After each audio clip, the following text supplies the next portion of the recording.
उन जो जो ये बड़ी फिशेज हैं, चाहे वो यशराज फिल्म्स हो, चाहे करण जौहर हो, चाहे कितना ही बड़ा कोई भाईजान क्यों ना हो, उन लोगों को प्रोब क्यों नहीं कर रही महाराष्ट्र पुलिस?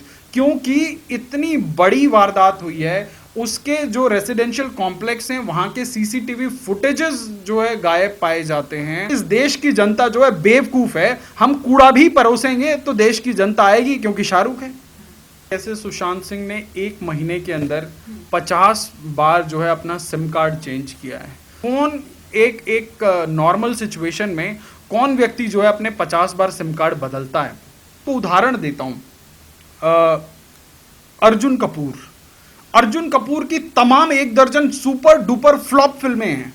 उसके बाद भी अर्जुन कपूर को फिल्मों के बाद फिल्में, उनके अंदर कौन सा ऐसा टैलेंट था? सोनाक्षी सिन्हा, 1 से 1 फ्लॉप फिल्में। आप एक फिल्म नहीं याद दिला सकती कि जिसमें उनकी कोई रिमार्केबल एक्टिंग हो। क्या रिया चक्रवर्ती को नहीं पता कि उसके पीछे के इंपॉर्टेंट कल्प्रिट्स कौन है, मोस्ट इंपॉर्टेंट कल्प्रिट्स कौन है? बट रिया चक्रवर्ती की अपनी जो बॉलीवुड की एस्पिरेशंस है, उसके चलते वो कभी मुंह नहीं खोलेगी। तो क्यों इन लोगों का नार्को और पॉलीग्राफी टेस्ट नहीं होना चाहिए? जबकि जिनके साथ गले में हाथ डाल के झूलती हुई रिया चक्रवर्ती दिखती हैं, उसी महेश भट्ट के भाई मुकेश भट्ट ने एडवांस में बोल दिया था कि ये लड़का जो है कल परवीन बॉबी की तरह सुसाइड कर लेगा।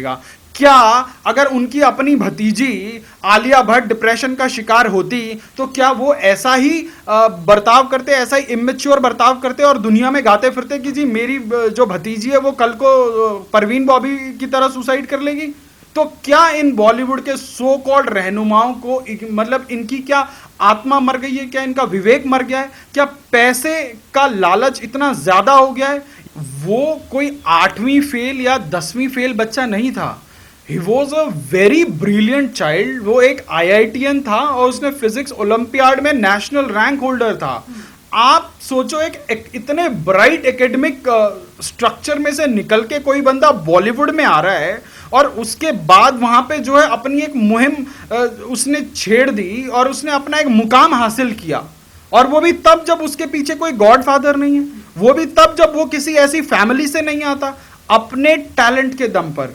आप ये देखिए, स्टूडेंट ऑफ द ईयर जैसी कबाड़ा फिल्में करने के बाद अनन्या पांडे को पूरी इंडस्ट्री में पता नहीं अवार्ड के नाम पे क्या क्या दे दिया जाता है।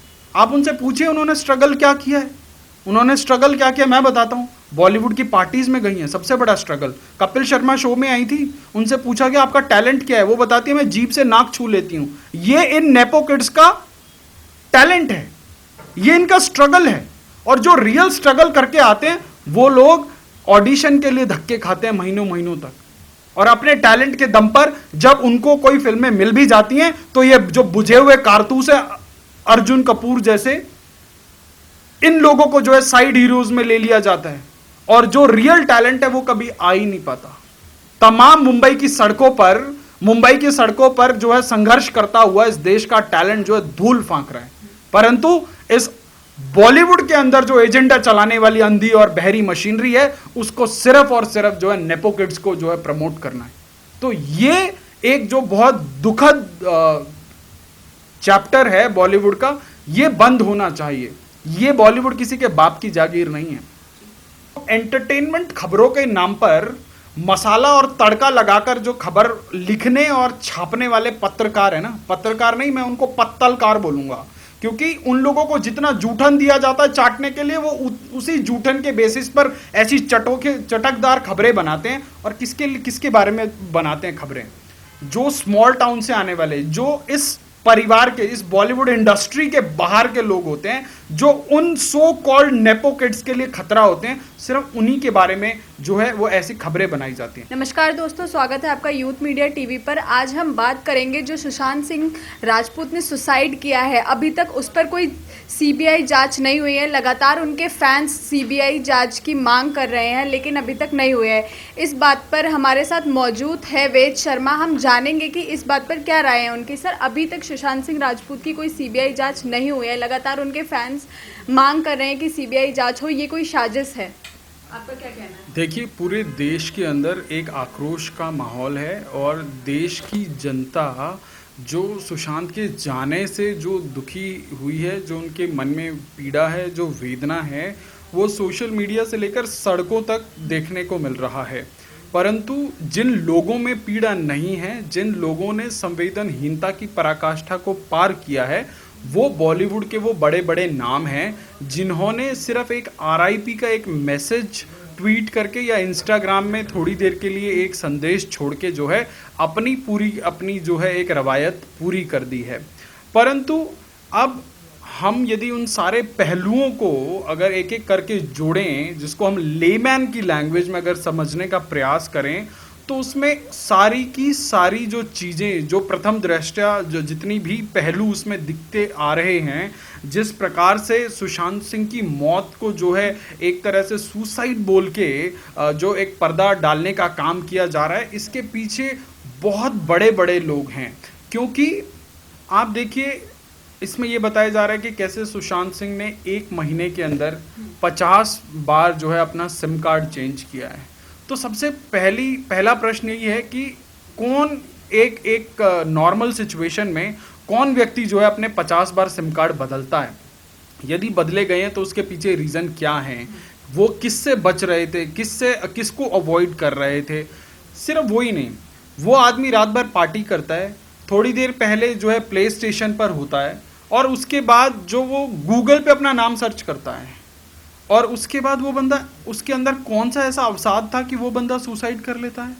और उसके बाद भी जो जो बहुत बेसिक पहलू हैं, जो उनके गले पे जो फांसी का जो फंदा है, जिसके निशान हैं, जनरली जब कोई इंसान फांसी लगाता है तो उसमें बताया जाता है कि वो किस प्रकार के निशान बनते हैं।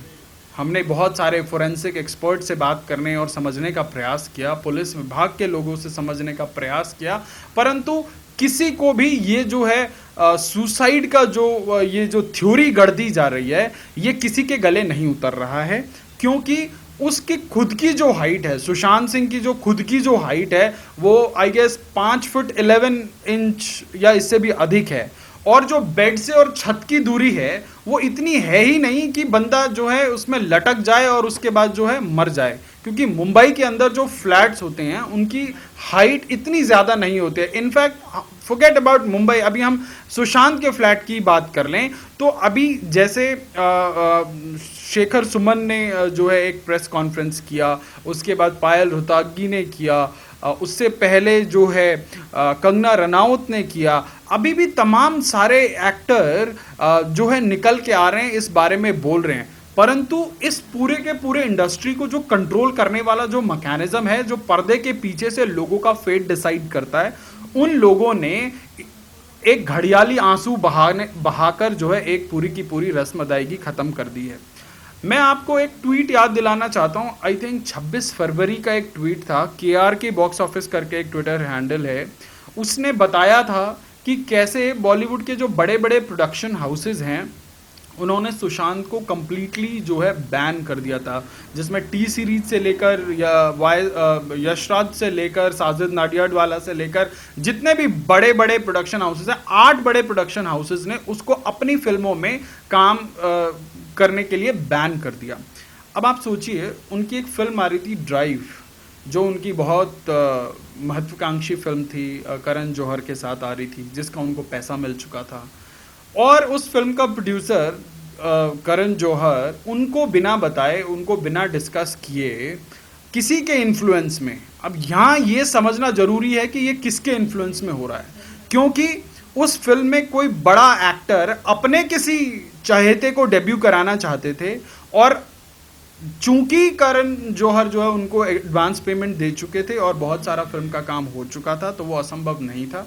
आखिर में करण जौहर ने इतना बड़ा लॉस क्यों उठाया कि उन्होंने उस फिल्म को थिएटर्स पर रिलीज़ ना करके नेटफ्लिक्स पे जो है डंप कर दिया। जब सुशांत ने उसके बारे में बात करनी चाहिए तो जो है उनसे उन्होंने अवॉइड करना शुरू कर दिया और इसी प्रकार से ये जो विवाद हैं ये बढ़ते गए। देखिए आज क्या हो रहा है मुंबई के अंदर, मेरे ख्याल से लगभग 36 लोगों का जो है महाराष्ट्र पुलिस स्टेटमेंट ले चुकी है।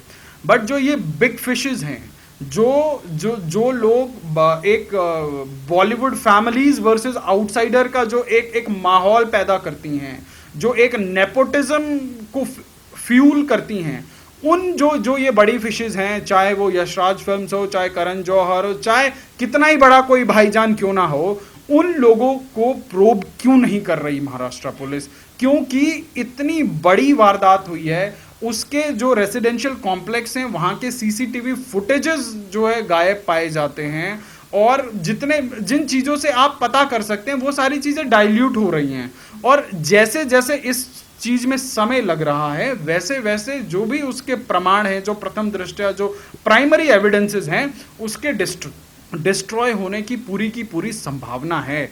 और संभावना उसी दिन से बहुत स्ट्रांग हो गई थी, जिस दिन से जब पंचनामा हुआ और पहले दिन से जो है सुसाइड की जो है थ्योरी गढ़ दी गई।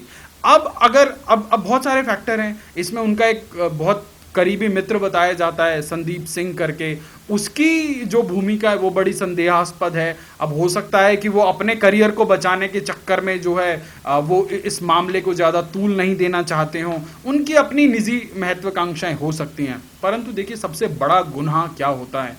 सबसे बड़ा गुनाह होता है कि जब कोई आदमी इस दुनिया से चला जाता है और आप उसको न्याय दिलाने की प्रक्रिया में देरी कर रहे हैं, उसके जो उसको न्याय दिलाने के जो महत्वपूर्ण पहलू हैं उनके ऊपर जो है पर्दादारी कर रहे हैं। क्या रिया चक्रवर्ती को नहीं पता कि उसके पीछे के इंपॉर्टेंट कल्प्रिट्स कौन है, मोस्ट इंपॉर्टेंट कल्प्रिट्स कौन है? बट रिया चक्रवर्ती की अपनी जो बॉलीवुड की एस्पिरेशंस है, उसके चलते वो कभी मुंह नहीं खोलेगी। तो क्यों इन लोगों का नार्को और पॉलीग्राफी टेस्ट नहीं होना चाहिए? जबकि जिनके साथ गले में हाथ डाल के झूलती हुई रिया चक्रवर्ती दिखती हैं, उसी महेश भट्ट के भाई मुकेश भट्ट ने एडवांस में बोल दिया था कि ये लड़का जो है कल परवीन बॉबी की तरह सुसाइड कर लेगा। क्या अगर उनकी अपनी भतीजी आलिया भट्ट डिप्रेशन का शिकार होती तो क्या वो ऐसा ही बर्ताव करते, ऐसा ही इमेच्योर बर्ताव करते और दुनिया में गाते फिरते कि जी मेरी जो भतीजी है वो कल को परवीन बॉबी की तरह सुसाइड कर लेगी? तो क्या इन बॉलीवुड के सो कॉल्ड रहनुमाओं को मतलब इनकी क्या आत्मा मर गई है? क्या इनका विवेक मर गया है? क्या पैसे का लालच इतना ज्यादा हो गया है? या ये लोग किसी ऐसे दबाव में काम करते हैं, कैसे कार्टेल में काम करते हैं? तो इन लोगों ने अपनी आत्मा को मार दिया है। परंतु आज सुशांत के जाने से इस देश की जो जनता है उसकी आंखें खुल गई हैं। क्योंकि अब देखिए, इनको स्टार किसने बनाया? इनको स्टार हम लोगों ने बनाया। मैं आपको उदाहरण देता हूं, अर्जुन कपूर की तमाम 1 दर्जन सुपर डुपर फ्लॉप फिल्में हैं। उसके बाद भी अर्जुन कपूर को फिल्मों के बाद फिल्में, उनके अंदर कौन सा ऐसा टैलेंट था? सोनाक्षी सिन्हा, एक से एक फ्लॉप फिल्में। आप एक फिल्म नहीं याद दिला सकती कि जिसमें उनकी कोई रिमार्केबल एक्टिंग हो। तो जो ये तमाम नेपो किड हैं, ये जबरदस्ती के हमारे सर पर स्टार की तरह बिठाए जाते हैं। देखिए, बहुत सिंपल सा मैथमेटिक्स है इन लोगों की फिल्में चलाने का। स्टार किड्स के लिए एक बहुत थर्ड क्लास स्टोरी के साथ कोई फिल्म बनाई जाएगी, या साउथ की कोई फिल्म उठा ली जाएगी, उसके राइट्स खरीद लिए जाएंगे, उसकी स्टोरी को हिंदी में मॉडिफाई किया जाएगा और उसके बाद एक विवाद का तड़का लगाया जाएगा। तमाम सेनाएं घूम रही हैं इस देश के अंदर, जो जात और पात के नाम पर जो है एक एजेंडे के तहत काम करती पाई जाती हैं। ठीक है, तो ये बॉलीवुड वाले स्पेशली प्रायोजित इस प्रकार के विवाद करवाते हैं, और उसके बाद जितना बड़ा विवाद उतनी सुपरहिट फिल्म। तो इनकी जो मेजर इन्वेस्टमेंट होती है वो मार्केटिंग में होती है, दूसरा विवाद में होती है, और उसके बाद इन नेपो किड्स को लॉन्च कर लिया जाता है। और हम लोग जो है एक्साइटमेंट में जाके जो सैटरडेज और फ्राइडे को जो मूवीज रिलीज होती हैं, इनकी इन्वेस्टमेंट 3 से 4 दिन में आ जाती हैं। एक मैं आपके चैनल के माध्यम से एक इंटरव्यू याद दिलाना चाहता हूं शाहरुख खान का। किसी इंटरव्यूअर ने पूछा कि साहब, आपकी फिल्म चाहे एवरेज हो चाहे बिलो एवरेज हो, कुछ भी हो, 200-250-300 करोड़ का बिजनेस कर लेती है, इसके पीछे राज क्या है? कि आपकी एक विशिष्ट फैन फॉलोइंग है, या देश ने आपको मतलब एक कुछ मान लिया है? तो उन्होंने कहा कि when Yashraj and Shahrukh comes together, people thinks कि कुछ है, they come and watch our film, और पब्लिक एक बार देख लेती है, हमारा बिजनेस हो जाता है। तो उन्होंने दबे शब्दों में ये बोल दिया कि इस देश की जनता जो है बेवकूफ है, हम कूड़ा भी परोसेंगे तो देश की जनता आएगी, क्योंकि शाहरुख है। क्योंकि देश की जनता समझ चुकी है कि ये लोग स्टार नहीं हैं, ये लोग एंटरटेनर्स हैं। देश के स्टार वही हैं देश के स्टार वही हैं जो बॉर्डर्स पर जो है हमारी जो सुरक्षा के लिए है, वो जो है दिन रात वहां पे खड़े रहते हैं, वो ही रियल में स्टार्स हैं। पर इन एंटरटेनर्स को स्टार बनाकर हम लोगों ने जो गलती करी है, आज हमारे बीच में से हमारे देश का एक बच्चा, हमारे देश का युवाओं का एक प्रेरणा स्रोत, जिसने 33-34 साल की उम्र में जो है बॉलीवुड के अंदर जाकर अपना ऐसा सिक्का जमा दिया कि जो 50-50 साल की उम्र में अभी तक रिटायर नहीं हो रहे और जो है अपने से आधी उम्र की लड़कियों के साथ इश्क लड़ा के जो रोमांस की फिल्में बना के यहाँ देश को पागल बनाते हैं ना, उन लोगों की स्टारडम के ऊपर उसने जो है प्रश्न चिन्ह खड़े कर दिए थे। तो उन लोगों का सर्वाइवल के लिए यह लड़का जो है एक तरह से चैलेंज बन गया था। तो ये अगर एक अनबायस्ड और एक बहुत सिस्टमैटिक जांच हो और उन सभी पहलुओं पर अगर तरीके से जांच हो, तो सुशांत सिंह राजपूत को सच्ची श्रद्धांजलि वही होगी।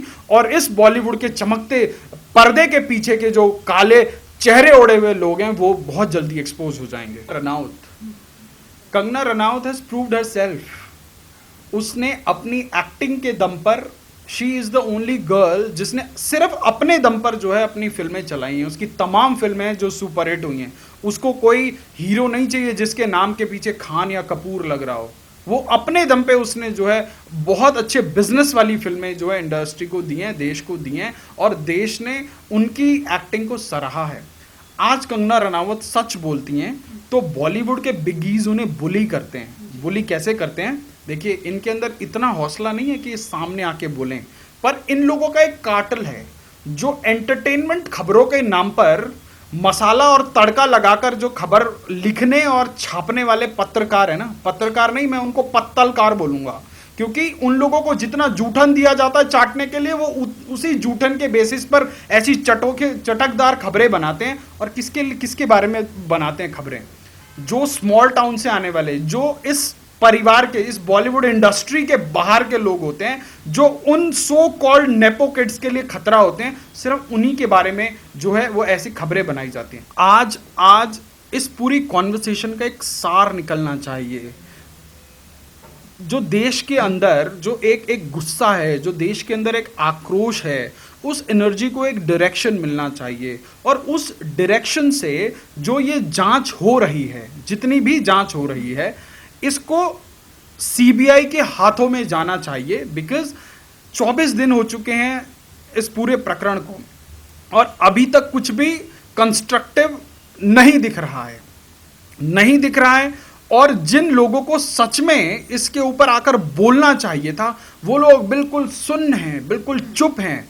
और इस बात पे मुझे जरा भी आश्चर्य नहीं होता कि उन्हीं भेड़ों में से कल को एक सुशांत के ऊपर एक फिल्म बनाएगा और फिर 200-300 करोड़ रुपए बटोर के जो है अपने घर में बैठ जाएगा।